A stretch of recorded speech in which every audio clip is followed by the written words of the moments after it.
Hello there. So hey, I got a new toy. This is it. I'll show you in a second what it is. But I just wanted to say, it's pretty well packed. I already took it out of the package once and it looks good. Nice packaging. It came from China. But of course, what didn't? Alright, here it is. Alright, so what happened is my benchtop power supply has been acting up a little bit. I bought it several years ago, actually off eBay, so it was used, and it's time to replace it. So, being just an absolute hobbyist, and I have nothing professional to say about electronics, I decided to get something that's inexpensive, and this is a Korad KA30005P. So what that means is 30 volts, 31 actually, but 30 and 5 amps, and it's actually 5.1 amps. And this is the unit. It's a linear power supply, so it's got a transformer with some taps, relays, and microcontroller for the front panel. And this one being the P variant means it has a USB and serial. Now this is the version that's made for the US and Europe, so 110/120 volts and 220/230 if you switch the switch there. It says 220, probably can't read it there. But if you want to see a teardown of this particular power supply, Dave Jones did one. And of course in Australia, where he is, his voltage is almost 250. And the one he was using was a 230 volt unit, and he ended up killing it.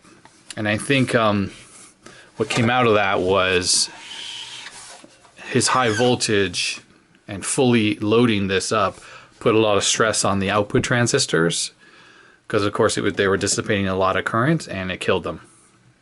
So they have since redesigned the power supply with a whole new output board, and they also, which I guess beefed it up a little bit, and they also have a special version for 250 volt countries that you can buy. Has a non-switchable voltage, most likely different transformer than the multi-voltage one I have here.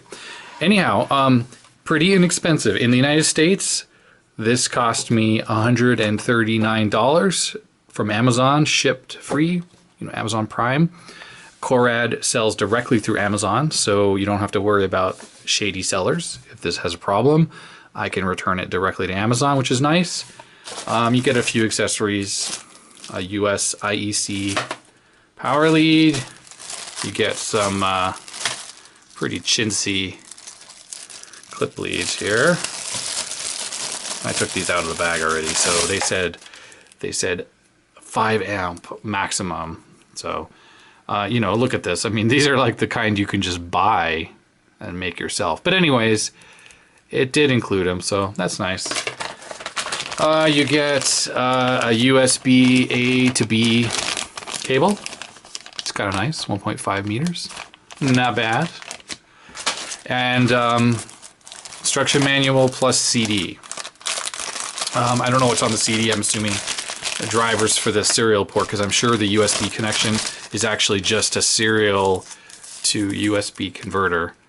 But here's a little bit of the software driver. Oh, I suppose there's some software. And I did see a screenshot. You can actually control the unit, all the front panels controllable from software, and also data logging. So that's nice. And the manual. Shenzhen Korad Technologies.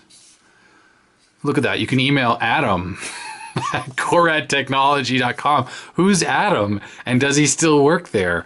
What if he leaves the company? How are you going to contact them? You're going to send an email to Adam and it's going to bounce.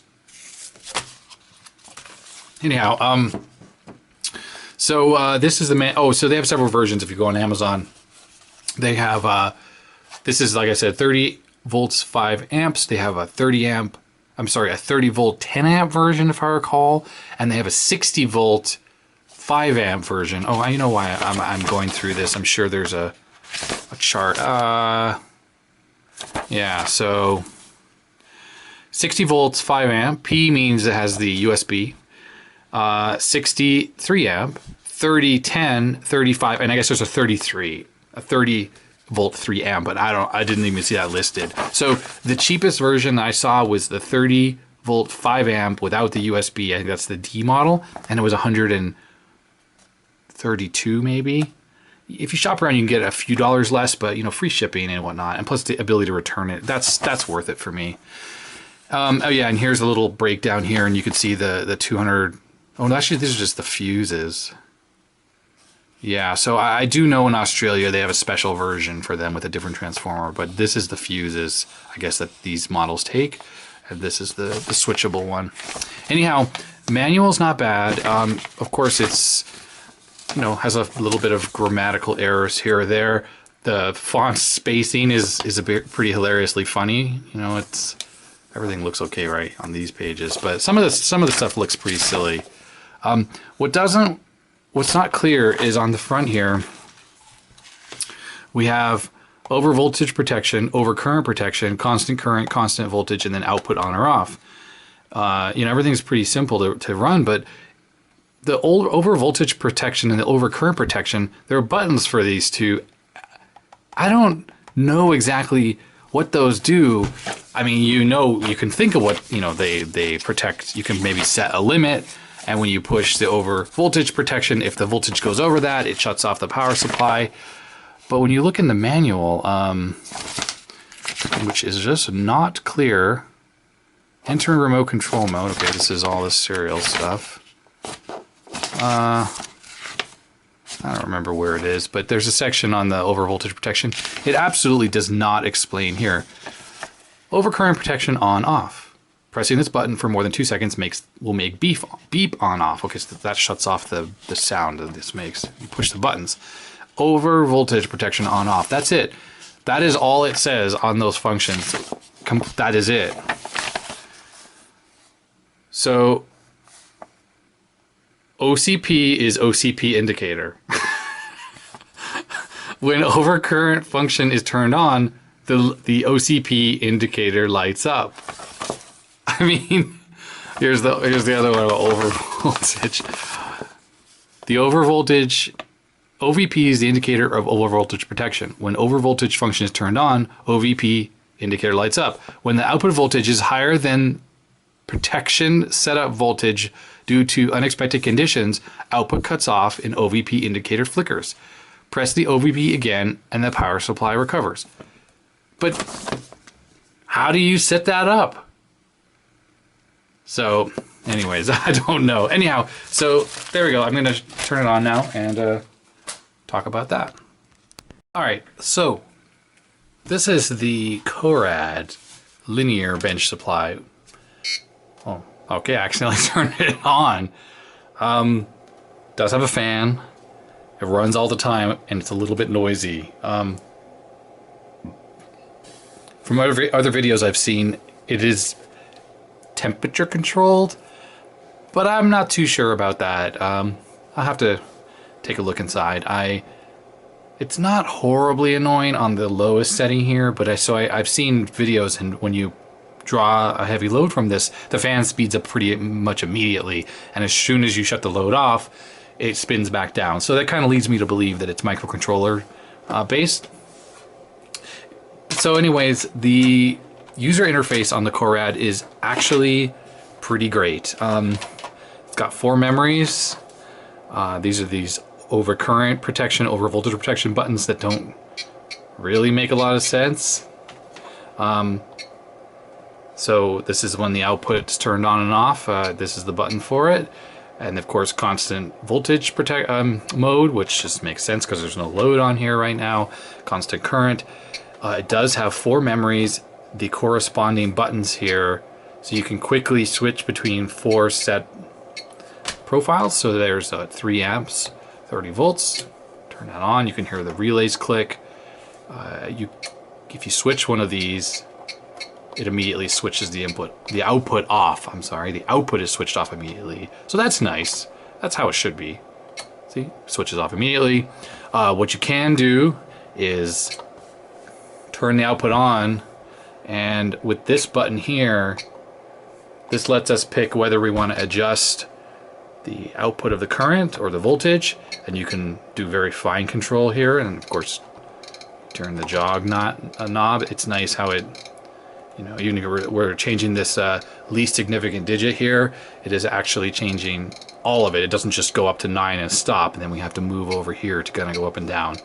So that's great. The user interface is quite nice that way. Same for current. Switch it. See, 4 amps, 0 amps.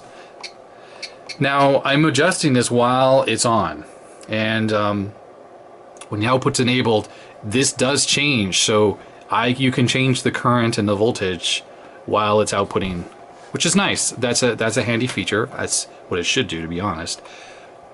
There's a lock feature, and when you turn on the lock, nothing happens anymore. Every button is disabled, even the on and off. It kind of would be nice, I suppose, if you could still enable and disable the output without being able to change anything else. That way, you know, you lock it at the exact voltage you want and current, and you can't accidentally push one of these mode buttons. Luckily, the buttons are kind of far enough apart. You know, you shouldn't accidentally push the button there. In fact, let's see what happens if we unlock this, change that to 5, and I'm going to try to squish. I mean, my fingers aren't that big. Maybe if you have really big fingers, you might accidentally push M4 and on at the same time. So you might want to program M4 with like 1 volt and no current or whatever, something very low. But, you know, overall, it's pretty nice, I have to say. It's pretty clear. I think it'd be nice if the output LED were maybe a little more obvious. Say green, a different color. I mean, it's just red like the rest. I guess as you get used to it, I'll get used to that. So it'll be just a glance. I might, I don't know, see if I can open this up, maybe change that LED out. I don't know what if these are individuals, maybe I put a different color in here, like a bright green or a bright blue, or just something that really stands out. Anyhow, so that's it. Now, shut that off for a second. This was my old power supply here. This is an Extech. It's obviously very skinny. It's a switching power supply, so not going to be as clean. It's light. Now, if I recall, it goes up to 5 amps at 16 volts, so it actually has more current output capability. Oh no, I'm sorry, this is 5 amps as well. But at the highest voltage, which is 36 volts, you can do 2.2 amps. So it has 3 different range modes here. And let's turn this on. I'm just going to give a little demo of this power supply. First off, no fan. That's nice. It's absolutely silent. So there's really nothing that's going to bother you when you're running this thing. Oh yes, 80 watt switching DC power supply. Now Extech is the brand of this one, but this is made, I think, in Korea, or maybe it's a Chinese company. So there are others, sold as others, you know, different brands. It has a slave capability, so on the back you can kind of chain them together, I think. Doesn't have any control, so you can't use a computer to control it. Constant voltage, constant current mode. Has an alarm LED, which is red, I see there, but I've never seen that do anything. So anyhow, one of the problems I've had with this power supply is, okay, well, first of all, the user interface, it's horrible. Right now, the output is off, and you can just see it's all zeros. Why would it be showing all zeros? I guess that's its way of saying the output is off. You know, there's an LED here, but, oh, I'm sorry about this. There we go. That is the camera. That has nothing to do with the actual, that's really funny. The screen, it's just the multiplexing on the LEDs.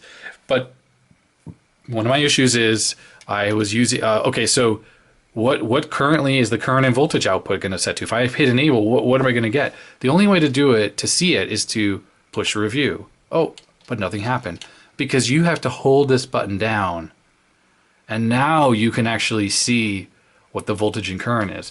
So to accurately adjust this, you have to hold the button and then adjust these knobs. It's pretty much impossible to do with one hand. You have to use 2 hands.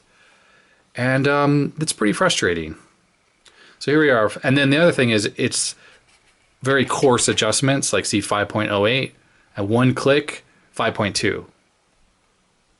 I mean, There. Okay, 5.08, one click of the one turn of the knob. 5.2, one click, 5.27.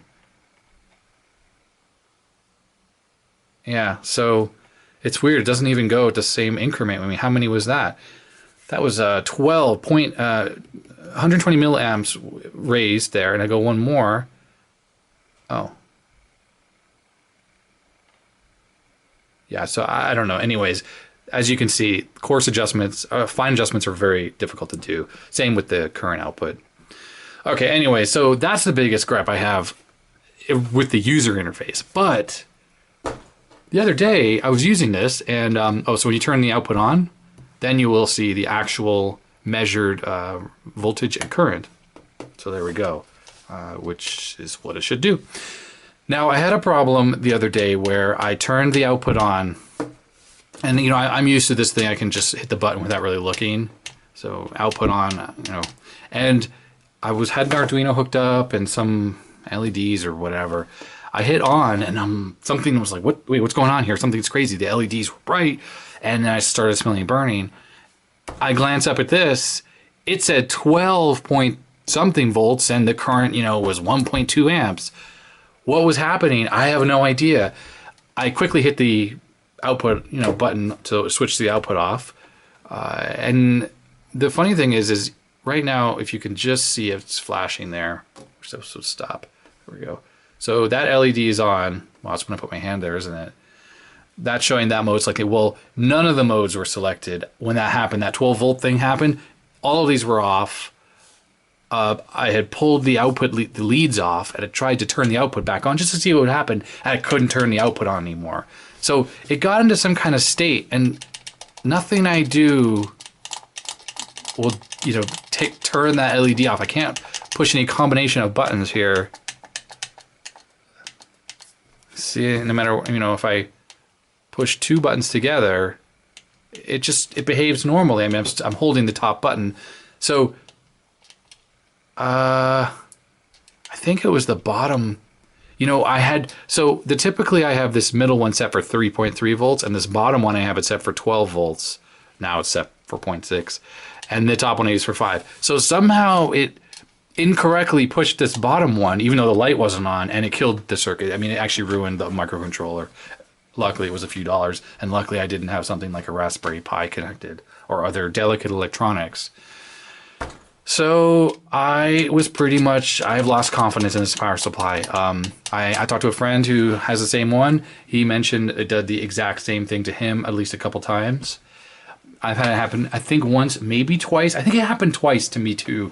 The first time it didn't kill whatever I had connected. It just acted very strange, and then I had no LEDs on. And then I power cycled it, and then everything was fine.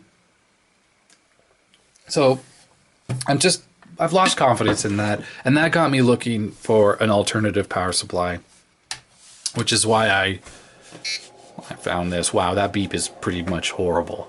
Now you can turn it off by just holding this button there. Nope. Okay, there we go. Wow. I wonder if that was actually setting. Did that set 5.1 volts as the or 1 amp as the overcurrent protection? Interesting. What I should do, I'm sorry, I'm getting a little, let's see here, I'm going to set 100 milliamps here, 5 volts. All right, and then we're going to hold this down.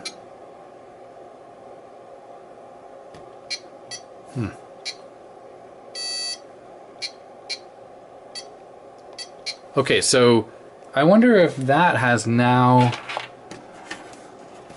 let's see what we can do here. I'm going to plug these output leads in here. Oh, nice, good grip on those. And we're going to short this together. Oh, these are terrible clip leads. Terrible. All right, so let's turn that down and turn on. Aha. Yeah, so look at that. It won't let me turn it on. That's odd because I have this last, let's see here.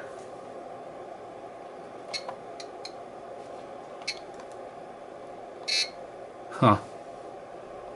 Weird.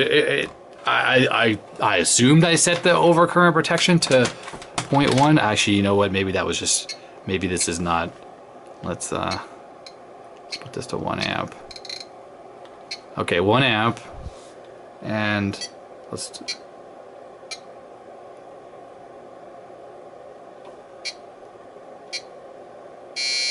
Okay, I don't know. That beep sounds like it means something, doesn't it? So overcurrent protection. If I turn that off, and if I turn this on, there we go. Okay, so shorted out. 0.896. 0.9 is what we have. Okay, so as you can hear the fan. I don't know if you can hear in the video, but the fan speeds up ever so slightly. But if we turn on overcurrent protection, and wow, that's so weird how it like immediately shuts off. I mean, wouldn't it let me get to, you know, if I set it for 1 amp, then 0.9 should be fine. I mean, unless there's some type of like a little bit of extra draw. Let's put to 500 milliamps here. Overcurrent protection. Yeah, that is just weird. I suppose maybe, I guess what's happening is it would draw up to 1 amp if it could, you know, because it's a dead short. So I suppose that's shorting out without a test load, without a variable, you know, programmable load like something Dave Jones has. I guess this isn't really testable. So that's interesting. Just, you can see it goes into constant current mode for a split second. The LED just, well, maybe you can't see on the camera. It lights up for a second, and then immediately the output shuts off. So that is interesting. Let's just pull these apart here. So there we go, it's on, and it just immediately shuts off. Well, that's interesting. I guess I haven't figured out exactly how that is supposed to work, and maybe it's my fundamental misunderstanding of that functionality, but that's pretty interesting. So over voltage protection, trying to figure out how to set this. Holding the button down doesn't seem to do anything at all.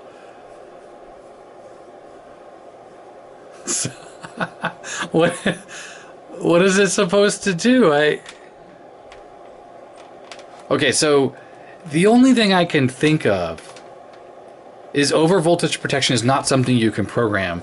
That it's basically going to try to prevent it from ever going over 5.1. So say there's a malfunction in a microcontroller. Of course, I'm sure the over voltage protection is in the microcontroller. So if there's a problem and it puts too much voltage, that's gonna ruin your device, and that OVP is not going to work. But suppose the relays are malfunctioning and it's on the wrong tap from what the microcontroller thinks, then maybe that shuts it off.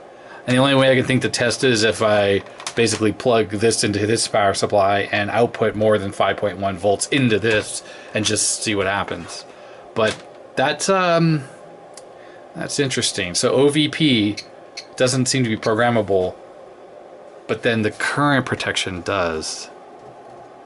So why? So if I do current again, let's go up to like 3.5, and then we do OCP. Hold it down. Actually, it seems like you have to have it turned on and then hold it, and that does the programming. So OCP, over current protection. I'm sorry, this video is very rambly here. Turn that on, and it just shuts off immediately. I think I have a relay. I mean, aha, here we go. Let's see what happens with this. It's not a relay, it's a resistor. It is 50 watt, 8 ohm resistor. Alright, so immediately shuts off. Let's turn on the overcurrent protection.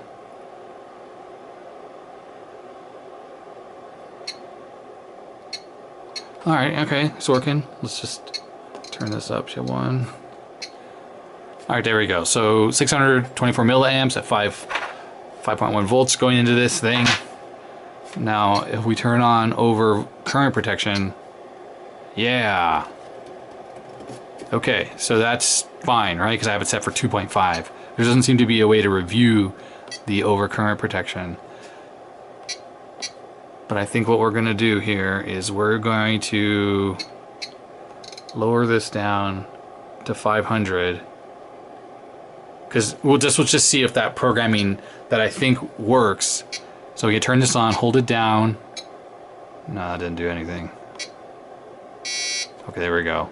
Okay, so you know what it seems like when you have the flashing, when you have this, you can't program the overcurrent protection. You have to wait till the flashing stops. Okay, let's just see what happens. Oh, no. No, it's like you have to do it twice. It's weird. You have to hold the button. Let's just try one more time. Hold. It gives one short beep, and then you get a long beep. It's really weird. Anyways, okay, it's set for 500 milliamps. This, at that voltage, will take 600. Oh, sorry, the furnace just turned on. So if we turn this back up to an amp, okay, there we go, 624 milliamps. No, that's just what we thought. Overcurrent protection. Oh, psh. So what exactly does overcurrent protection even do? Nothing. Wow, it's just like a... It's useless. It's so useless. Okay, the only thing I can think of is that beeping has nothing to do with anything. And I suppose if you go into constant current mode, that's when it shuts off the output. That's gotta be what happens there. I'm sorry about all the noise. Furnace is coming on here. So if I lower down this, as soon as, yeah. All right, so that's it.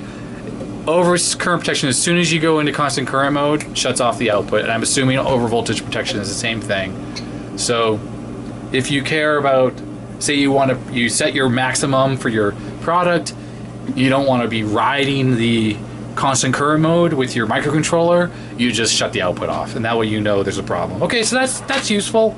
I'm down with that. So anyways, that's the Korad power supply. I hope it works better than this piece of crap from Extech. I mean, yeah, this is a pretty no-name brand, but if you watch Dave Jones' video, it's pretty well built. It's solid. Big linear transformer inside. He did kill his, like I said, but they redesigned the output board, and the videos you see now, the new FALP, it's a totally new design. Hopefully it has more beefy output transistors and it won't crap out. But all the rest of his testing, for the price, he said, pretty good power supply. I certainly wouldn't be working on very expensive circuits with this power supply, but for things, microcontrollers and addressable LED rings and stuff like this. Oh, in fact, this is the this was the Arduino that got killed by this power supply. But anyhow, I'm happy with this, and the noise factor isn't so great, but I have to say it's not terrible, especially when you have the furnace running. And what I'm going to probably see what I can do is, this is a Panaflow brushless 12 volt fan. If this is what this uses, 12 volts, then I might try to swap these out. I used to swap these into all sorts of things. They're very quiet. TiVos and other things that had noisy fans. A bit less airflow, but definitely great. And if there's a thermistor on this thing, I'm not too worried about it overheating. I just want a little bit more quiet. Anyways, thanks for watching. Bye. Quickie addendum. Sorry, I'm holding the camera. The beeping we heard when we hit this button, that is essentially the programming of the beep function. So the short beep means beeps off, and the long beep is it's back on. So if I hold this, you hear the quick beep. Now there's no sound on this, which is, I don't know. It's a pretty horrible sounding beep, kind of driven by the microcontroller, and you can hear it's busy doing other things with interrupt, because the beep is like, sometimes it's good, sometimes it's eh. But oddly, that button itself always beeps no matter what, but all the rest of them don't. So who knows what's up with that. But if you hold this down, long beep, now everything beeps again. There we go. So that's what that is. And over current protection, over voltage protection, they work. Well, over voltage protection I didn't test, but I'm assuming it works, like I said. which means you should just keep it on all the time. And over current protection, well, that's, you know, whether you want it or not. And here's what interesting thing. So over voltage protection is on. Will it stay on if I power cycle the unit? No, it will not. It does remember your last voltage and current settings, but that stuff resets. That's a bit annoying. Anyhow, there we go. Thanks for watching. Oh, now I gotta stop here.